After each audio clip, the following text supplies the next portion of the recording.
जय श्री कृष्ण। कार्तिक के महीने के शुक्ल पक्ष की नौमी तिथि पर आंवले के पेड़ की पूजा के साथ व्रत किया जाता है। इसे आंवला नवमी कहते हैं। आप सभी को आंवला नवमी की हार्दिक शुभकामनाएं। साल 2024 में आंवला नवमी का व्रत 10 नवंबर रविवार को रखा जाएगा। इसे अक्षय नवमी भी कहते हैं और इस दिन आंवले के पेड़ का पूजन करके परिवार के लिए आरोग्यता व सुख समृद्धि की कामना की जाती है। आज के इस वीडियो में आप सभी लोग सुनेंगे आंवला नवमी के पौराणिक कथाएं। आंवला नवमी स्वयं सिद्ध मुहूर्त भी है। इस दिन दान, जप और तप सभी अक्षय होकर मिलते हैं, अर्थात इनका कभी भी क्षय नहीं होता। भविष्य स्कंद पद्म और विष्णु पुराण के अनुसार इस दिन भगवान विष्णु, माता लक्ष्मी और आंवले के पेड़ की पूजा की जाती है। पूजा के बाद में इसी पेड़ की छाया में बैठकर खाना खाया जाता है। ऐसा करने से हर तरह के पाप और बीमारियां दूर हो जाती हैं। इस दिन किया गया तप, जप और दान इत्यादि व्यक्ति को सभी पापों से मुक्त करता है तथा सभी मनोकामनाओं की पूर्ति करने वाला होता है। अब आप सुनिए आंवला नवमी की पहली व्रत कथा। काशीनगर में एक निसंतान धर्मात्मा तथा दानी वैश्य रहता था। एक दिन वैश्य की पत्नी से एक पड़ोसन बोली, यदि तुम किसी पराये लड़की की बलि भैरव के नाम से चढ़ा दो तो तुम्हें पुत्र प्राप्त होगा। यह बात जब वैश्य को पता चली तो उसने अस्वीकार कर दिया, परंतु उसकी पत्नी मौके की तलाश में लगी रही। एक दिन एक कन्या को उसने कुएं में गिराकर भैरव देवता के नाम पर बलि दे दी। इस हत्या का परिणाम विपरीत हुआ। लाभ की जगह उसके पूरे बदन में कोढ़ हो गया तथा लड़की की प्रेत आत्मा उसे सताने लगी। वैश्य के पूछने पर उसकी पत्नी ने सारी बात बता दी। इस पर वैश्य कहने लगा, गौवध, ब्राह्मण वध तथा बाल वध करने वाले के लिए इस संसार में कहीं जगह नहीं है। इसलिए तू गंगा तट पर जाकर भगवान का भजन कर और गंगा में स्नान कर, तभी तू इस कष्ट से छुटकारा पा सकती है। वैश्य की पत्नी पश्चाताप करने लगी और रोग मुक्त होने के लिए माँ गंगा की शरण में गई। तब गंगा ने उसे कार्तिक शुक्ल पक्ष की नौमी तिथि को आंवला के वृक्ष की पूजा कर आंवले का सेवन करने की सलाह दी थी, जिस पर महिला ने गंगा माता के बताए अनुसार इस तिथि को आंवला वृक्ष का पूजन कर आंवला ग्रहण किया था और वह रोग मुक्त हो गई थी। इस व्रत और पूजन के प्रभाव से कुछ दिनों बाद उसे दिव्य शरीर और पुत्र रत्न की प्राप्ति हुई। प्रेम से बोलिए गंगा माता की जय, लक्ष्मी माता की जय, विष्णु भगवान की जय। अब आप सुनिए आंवला नवमी की दूसरी कथा। एक बार दक्षिण में स्थित विष्णुकांची राज्य के राजा जयसेन थे। उनके इकलौते पुत्र का नाम मुकुंद देव था। एक बार जंगल में शिकार खेलने के दौरान राजकुमार मुकुंद देव की नजर व्यापारी कदीप की पुत्री किशोरी पर पड़ी। मुकुंद देव उसे देखते ही मोहित हो गए और उससे विवाह की इच्छा प्रकट की। राजकुमार को किशोरी ने बताया कि उसके भाग्य में पति का सुख नहीं है। किशोरी को ज्योतिषी ने कहा कि विवाह मंडप में बिजली गिरने से उसके वर की तत्काल मृत्यु हो जाएगी, लेकिन मुकुंद देव विवाह के प्रस्ताव पर अडिग रहा। मुकुंद देव ने अपने आराध्य देव सूर्य और किशोरी ने भगवान शंकर की आराधना की। भगवान शंकर ने किशोरी से भी सूर्य की आराधना करने को कहा। भोले शंकर के कहे अनुसार किशोरी गंगा तट पर सूर्य भगवान की आराधना करने लगी। तभी विलोपन मुख दैत्य किशोरी पर झपटा। यह देखकर सूर्य देव ने उसे वहीं भस्म कर दिया। किशोरी की आराधना से प्रसन्न होकर सूर्य देव ने किशोरी से कहा कि कार्तिक शुक्ल नवमी तिथि को आंवले के वृक्ष के नीचे विवाह मंडप बनाकर मुकुंद देव से विवाह कर लो। भगवान सूर्य के कहे अनुसार दोनों ने मिलकर मंडप बनाया। एकदम से बादल घिर आए और बिजली चमकने लगी। जैसे ही आकाश से बिजली मंडप की ओर गिरने लगी, आंवले के वृक्ष ने उसे रोक लिया। इसके बाद से ही आंवले के वृक्ष की पूजा की जाने लगी। बोलिए भगवान विष्णु की जय, भगवान शंकर की जय, सूर्य देव भगवान की जय। अब आप सुनिए आंवला नवमी की तीसरी कथा। बहुत समय पहले की बात है। एक सेठ था। वह हर साल आंवला नवमी के दिन ब्राह्मणों को आंवले के पेड़ के नीचे बिठाकर भोजन कराता था। इसके साथ ही सोना चांदी आदि भेंट में देता था। लेकिन यह सब चीजें सेठ के बेटों को बिल्कुल भी अच्छी नहीं लगती थी। ऐसे में वह अपने पिता से खूब झगड़ते थे।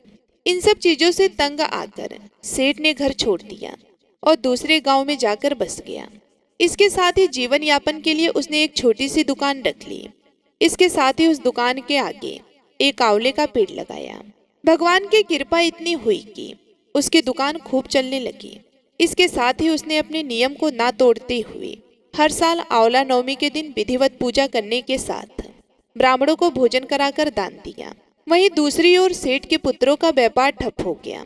ऐसे में सेठ के बेटों को समझ आने लगा कि वे अपने पिता के भाग्य से ही खाते थे। अपनी गलती समझकर वे अपने पिता के पास गए और अपनी गलती की माफी मांगने लगे। फिर पिता के कहने के बाद उन्होंने भी आंवले के पेड़ की पूजा शुरू की और दान भी किया। इसके प्रभाव से सेठ के बेटों के घर पहले की तरह खुशहाली आ गई और सुख समृद्धि के साथ वे रहने लगे। बोलिए श्री लक्ष्मी नारायण भगवान की जय। अब आप सुनिए आंवला नवमी की अन्य कथा। एक सेठ सेठानी थे, उनके 5 बेटे बहू थे।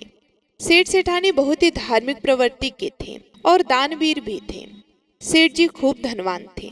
उनके पास इतना सोना चांदी और रुपए पैसे थे कि उनको समेटने और रखने के लिए कई नौकर चाकर थे और वे भी धन को गिनने के बजाय तराजू में तोल कर रखते थे। मतलब सेठ जी के 7 पुश्ते घर बैठकर भी खाए तो वे धन कभी भी कम ना हो। सेठानी जी का एक नियम था, वे रोज पूजा पाठ करके एक सोने का आंवला दान देती थी। उसके बाद ही वे खाना खाते थे। इस तरह से सेठ जी और सेठानी जी आराम से रहते थे। पर एक दिन सेठानी के बहुओं ने सोचा कि यदि सासू माँ रोज इसी तरह से एक सोने का आंवला दान देती रही तो कुछ ही दिनों में हमारे पास कुछ नहीं बचेगा। तो क्यों ना माँ से कहे कि वे रोज एक सादा आंवला दान करें, ना कि सोने का आंवला। इसके बाद सब बहुएं मिलकर सासू जी से कहती हैं कि वे सोने के आंवले की जगह सादा आंवला दान करके खाना खा लिया करें।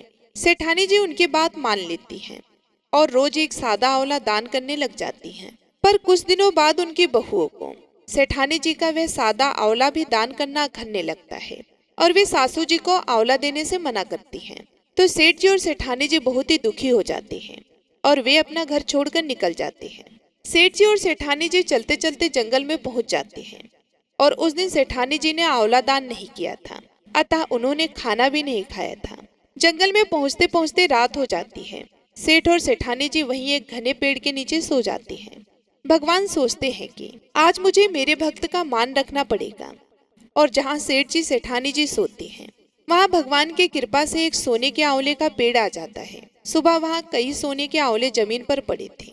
सेठानी जी ने उन आंवलों में से एक आंवला दान कर दिया।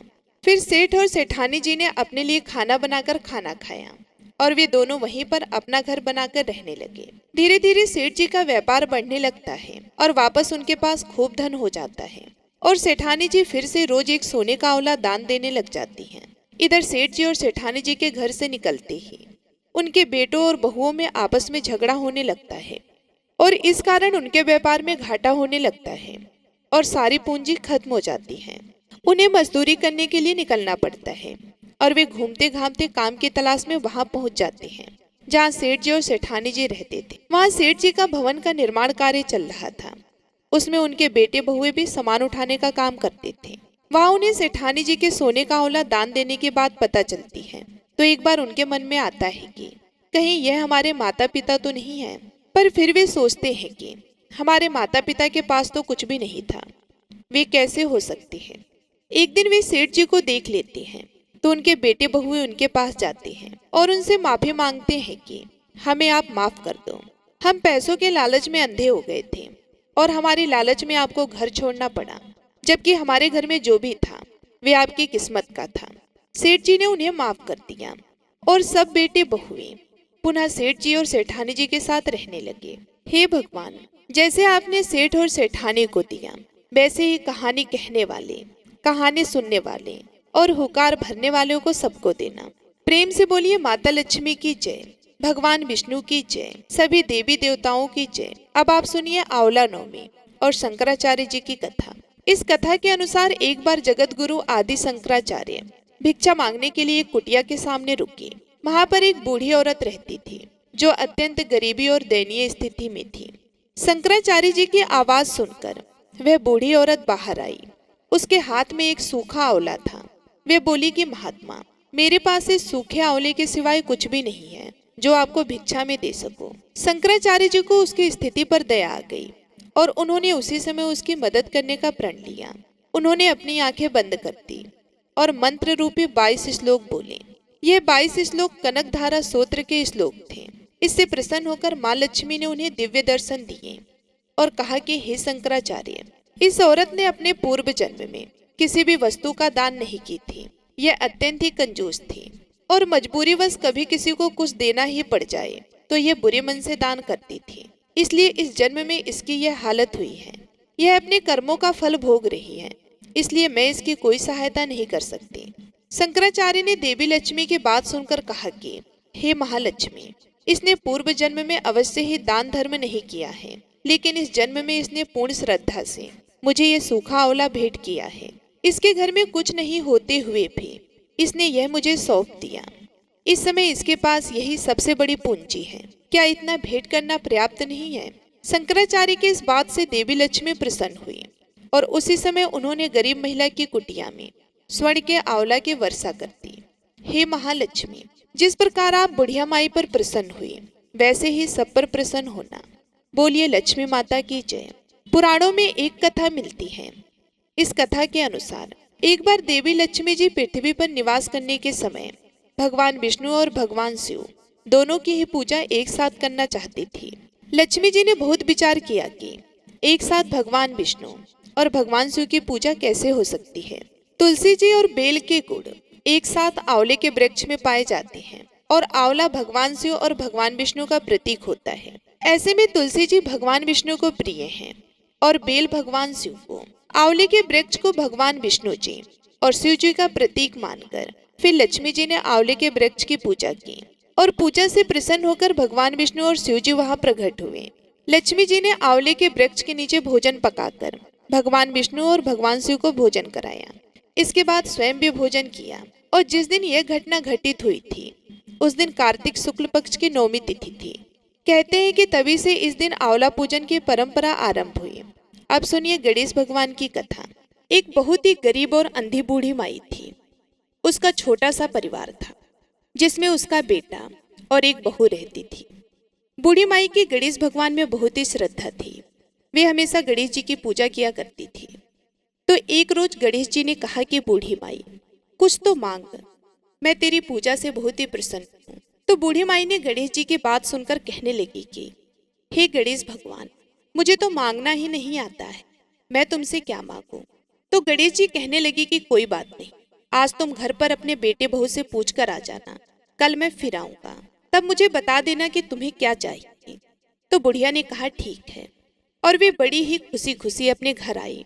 घर आकर अपने बेटे से बोली कि बेटा, आज मुझे प्रभु विनायक बाबा ने स्वयं दर्शन दिए हैं और मुझे वरदान मांगने के लिए कहा है, लेकिन मुझे तो पता ही नहीं कि मैं क्या मांगूं, इसलिए आज तुम ही मुझे बताओ कि मुझे क्या करना चाहिए। गणेश जी भगवान तो कल फिर आएंगे। फिर उसके बेटे ने कुछ देर सोचने विचारने के बाद कहा कि माँ धन दौलत मांग लो। तो बेटे की बात सुनकर बुढ़िया माई अपने बहू के पास गई और बहू से जाकर पूछा कि बहू, अब तुम बताओ। तो सास की बात सुनकर बहू बोली कि माँ जी, हमारी शादी को ना जाने कितना समय हो गया है, अभी तक संतान की प्राप्ति नहीं हुई है, आपको भी पोता चाहिए, तो क्यों ना आप पोता मांग लो। तो बेटे और बहू की बात सुनकर बुढ़िया माई सोचने लगी कि यह दोनों तो अपने मतलब की चीज मांग रहे हैं। मैं अपनी प्रिय पड़ोसन से पूछ कर आती हूँ, वे मुझे सही ही राय देगी कि मुझे क्या मांगना है। तो यह सोचकर बूढ़ी माई पड़ोसन से जाकर बोली कि मुझे तो विनायक जी ने आज दर्शन दिए हैं और कहा है कि कोई वरदान मांग लो। तो मैंने अपने बेटे से पूछा तो बेटा कहता है कि धन मांग लो, बहू ने कहा कि पोता मांग लो। अब तुम मुझे बताओ कि मैं क्या करूं। बेटा बहू तो अपने अपने मतलब की बात कर रहे हैं। तो बुढ़िया की बात सुनकर उसकी पड़ोसन बोली कि हे बुढ़िया माई, ना तो तू धन मांग और ना तो तू पोता मांग, तू कौन सा बहुत दिन जिएगी, थोड़ी दिन की तो तू मेहमान है। तू ऐसा कर, तू अपने लिए आंखें मांग ले, जिससे तू पूरे संसार को देखेगी। तो पड़ोसन की बात सुनकर बुढ़िया माई सोचने लगी कि अगर मैं आंखें मांग लूंगी तो संसार का क्या देखूंगी, जब मेरी बेटे और बहू के अलावा कुछ है ही नहीं। अगर पोते पोतियां होते तो मैं उन्हें अपनी आंखों से देखती। आंखों से देखने लायक मेरे लिए तो कुछ भी नहीं है। यह सोचते सोचते बुढ़िया घर आ गई। सारी रात सोचने विचारने में ही निकाल दी। सुबह जल्दी उठी, नहा धोकर फिर वे गणेश जी के मंदिर चली गई और वहां बैठी मन में सोच रही थी कि ऐसा क्या वरदान मांगूगी जिससे बेटा बहू भी खुश हो जाएं और मेरा मतलब भी सिद्ध हो जाए। इतनी ही देर में वहां पर गणेश जी आ गए और बोले कि बूढ़ी माई, आज कुछ मांग ले, आज मैं फिर आया हूँ। तो वह बोली कि हे गणेश जी भगवान, मैं आपको प्रणाम करती हूँ, मुझे तो और कुछ नहीं चाहिए, मुझे आंख दे दो, जिसे सोने के कटोरे में पोते को दूध पीता हुआ देख सकूं और अंतकाल में मोक्ष दे दे। तब गणेश जी बोले कि बूढ़ी माई, तूने तो मुझे ठग लिया, तूने तो भोली बनकर सब कुछ मांग लिया। और मुस्कुराने लगे और कहा कि बूढ़ी माई, जैसा तुमने कहा है वैसा सब कुछ तुम्हें मिल जाएगा। ये कहकर गणेश जी वहां से अंतर्ध्यान हो गए और बूढ़ी माई को मांगे अनुसार सब कुछ मिल गया। हे गणेश जी भगवान, जैसे आपने बूढ़ी माई को दिया वैसे सबको देना और अपनी कृपा दृष्टि हम सब पर बनाए रखना। बोलिए गणेश जी महाराज की जय। आइए अब गौरीपुत्र गणेश भगवान जी की बहुत ही सुंदर कथा सुनती हैं। एक बार भगवान गणेश बाल रूप में चुटकी भर चावल और चम्मच में दूध लेकर पृथ्वी लोक में निकले। वे सबको अपनी खीर बनाने को कहते जा रहे थे, पर सबने उनकी बात को अनदेखा किया। इसी दौरान एक गरीब बुढ़िया ने उनका खीर बनाना स्वीकार कर लिया। एक भगोना चूल्हे पर चढ़ा दिया। इस पर गणेश जी ने घर का सबसे बड़ा बर्तन चूल्हे पर चढ़ाने को कहा। बुढ़िया ने बाल लीला समझते हुए घर का बड़ा भगोना उस पर चढ़ा दिया। कुछ देर में ही एक चमत्कार हुआ। गणेश जी के दिए चावल और दूध बढ़ गए और पूरा भगोना उससे भर गया। इसी बीच गणेश जी नहाने के बाद खीर खाने की बात कहते हुए वहां से चले गए। पीछे से बुढ़िया के पोते पोती आए तो भूख लगने पर बुढ़िया ने उन्हें वह खीर खिला दी। खीर बनते देख रहे पड़ोसन को भी बुढ़िया ने कटोरा भरकर खीर दे दी। बेटे की बहू ने भी चुपके से एक कटोरा खीर खाने के साथ एक कटोरा खीर छिपा दी। इसके बाद भूख लगी तो बुढ़िया ने भी खाने के लिए खीर हाथ में ले ली और बोली, आजा रे गणेशवा, खीर खा ले। तभी गणेश जी वहाँ पहुँच गए और बोले कि मैंने तो खीर पहले ही खा ली। जब बुढ़िया ने पूछा कि कब खाई, तब वो बोले कि जब तेरे पोते पोती पड़ोसन व बहू ने खाई तभी मेरा पेट भर गया। इसके बाद जब बुढ़िया ने बाकी बची खीर के उपयोग के बारे में पूछा तो गणेश जी ने उसे नगर में बांटने को कहा। जब बुढ़िया ने खीर बांटी तो राजा को भी इसका पता चल गया। इस पर उसने बुढ़िया को अपने दरबार में बुला लिया। सारा माजरा जानकर उसने बुढ़िया की खीर का भगोना अपने पास मंगा लिया। पर राजा के महल में जैसे ही वह पहुंचा तो उसमें कीड़े मकोड़े व जहरीले जानवर गिर गए। यह देख राजा ने वह बर्तन वापस बुढ़िया को दे दिया, जो उसके घर ले जाते ही वापस पहले जैसा हो गया। इसके बाद बुढ़िया ने फिर गणेश जी से बची हुई खीर के उपयोग के बारे में पूछा तो उन्होंने झोपड़ी के कोने में गाड़ देने को कहा। ऐसा कर बुढ़िया रात को सो गई और गणेश जी उसकी झोपड़ी को लात मारते हुए अंतर्ध्यान हो गए। अगले दिन जब बुढ़िया उठी तो उसे अपनी झोपड़ी महल में बदली हुई और खीर के बर्तन सोने जवाहरातों से भरे मिले। गणेश जी की कृपा जानकर बुढ़िया काफी प्रसन्न हो गई। हे गणेश जी महाराज, आपने जैसा फल बुढ़िया को दिया वैसा सबको देना। कथा कहने वाले व हुकार भरने वाले और आसपास के सुनने वाले सबके भंडार भरे रखना। बोलिए गणेश जी महाराज की जय, भगवान शिव की जय, माता पार्वती की जय। अब आइए सुनते हैं लपसी और तपसी की कथा, जो कि हर व्रत के बाद में अवश्य सुनना चाहिए, क्योंकि ऐसा कहा जाता है कि बगैर लपसी और तपसी की कथा सुने बगैर कोई भी व्रत कथा पूर्ण नहीं होता। तो आइए बड़ी ही श्रद्धा से लपसी और तपसी की कथा को सुनते हैं। एक लपसी था, एक तपसी था। तपसी हमेशा भगवान की तपस्या करता था। तपसी हमेशा भगवान की तपस्या करता था, लेकिन उसे चोरी करने की आदत थी। लपसी हमेशा सवा शेर की लपसी बनाता और पहले भगवान को भोग लगाता, उसके बाद में स्वयं भोजन करता। दोनों भाइयों का यही नियम था। तो एक दिन किसी बात को लेकर दोनों में कहासुनी हो गई। तो तपसी बोला कि मैं रोजाना भगवान की तपस्या करता हूँ, इसलिए मैं बड़ा हूँ। तो लपसी बोला कि मैं रोज भगवान को सवा शेर की लपसी का भोग लगाता हूँ, इसलिए मैं बड़ा हूँ। ऐसा कहते हुए दोनों जोर जोर से लड़ने लगे। तभी वहां से नारद जी गुजर रहे थे। दोनों को लड़ता हुआ देखकर वहां आए और उनसे पूछा कि तुम दोनों क्यों लड़ रहे हो। तो दोनों ने अपने आप को बड़ा बताया और साथ में बड़ा होने का कारण भी बताया। तो नारद जी बोले कि मैं तुम्हारा फैसला कर दूंगा, कल आऊंगा, बता भी दूंगा कि तुम दोनों में से कौन बड़ा है। दूसरे दिन लपसी और तपसी नहाकर अपने रोज की भक्ति करने आए। तो नारद जी ने छुपकर 1.25 करोड़ की एक एक अंगूठी उन दोनों के आगे रख दी। जैसे ही भक्ति करते हुए तपसी की नज़र उस अंगूठी पर पड़ी तो उसने चुपचाप उस अंगूठी को उठाई और अपने पैरों के नीचे दबा ली। लपसी की नज़र अंगूठी पर पड़ी, लेकिन उसने ध्यान नहीं दिया। उसने पहले भगवान को भोग लगाया और फिर स्वयं भोजन करने के लिए बैठ गया। थोड़ी देर बाद नारद जी सामने आए तो दोनों ने पूछा कि अब बताओ, हम में से कौन बड़ा है। तो नारद जी ने तपसी से खड़ा होने के लिए कहा तो वे खड़ा हुआ तो उसके पैर के नीचे दबी हुई अंगूठी दिखाई दी। तो नारद जी ने तपसी से कहा कि तपस्या तो तुम रोज करते हो, लेकिन इतनी तपस्या करने के बाद भी तुम्हारी चोरी करने की आदत नहीं गई। ये अंगूठी मैंने ही तुम दोनों के आगे रखी थी। मैं ये देखना चाहता था कि तुम दोनों में से किसके मन में लालच है। तो तुझे तो अंगूठी दिखाई पड़ते ही झट से अपने पैरों के नीचे दबा ली। लेकिन लपसी का ध्यान अंगूठी पर जाने के बाद भी लपसी ने अंगूठी को नहीं उठाया और ना ही ध्यान दिया। उसने सिर्फ अपने भगवान जी में ध्यान रखा, उन्हें भोग लगाया और बाद में स्वयं भोजन करने लगा। इसलिए लपसी बड़ा है और तुम्हें तुम्हारी तपस्या का कोई भी फल मिलने वाला नहीं है। जितनी चाहे मर्जी तुम तपस्या कर लो, तुम्हें इसका कोई भी फल नहीं मिलेगा। तो तपसी को यह सुनकर बहुत ही दुख हुआ और वे शर्मिंदा होकर नारद जी से माफी मांगने लगा और कहने लगा, आज तक की मेरी गलती माफ करो और मुझे बताओ कि मेरी तपस्या का फल कैसे मिलेगा। आज के बाद कभी भी मैं चोरी नहीं करूंगा। तो नारद जी ने कहा कि यदि कोई गाय और कुत्ते को रोटी नहीं बनाएगा तो उसका फल तुझे मिलेगा। यदि कोई आदमी ब्राह्मण को भोजन करवा कर उसे दक्षिणा नहीं देगा तो उसका फल भी तुझे ही मिलेगा। अगर किसी को सूत वाली साड़ी अगर हम देते हैं, उसके ऊपर अगर भेंट स्वरूप कुछ रुपए नहीं देंगे तो उसका फल भी तुझे ही मिलेगा। अगर कोई व्यक्ति दिए से दिया जलाएगा तो उसका फल भी तुझे ही मिलेगा। अगर कोई औरत आंगन लीप कर चौका नहीं लीपेगी तो उसका फल भी तुझे ही मिलेगा। यदि कोई व्रत कथा में सारी कहानी सुन ले लेकिन तुम्हारी कहानी ना सुने तो उसका फल भी तुझे ही मिलेगा। उस दिन से हर व्रत कथा और कहानी के साथ लपसी और तपसी की कहानी कही और सुनी जाती है।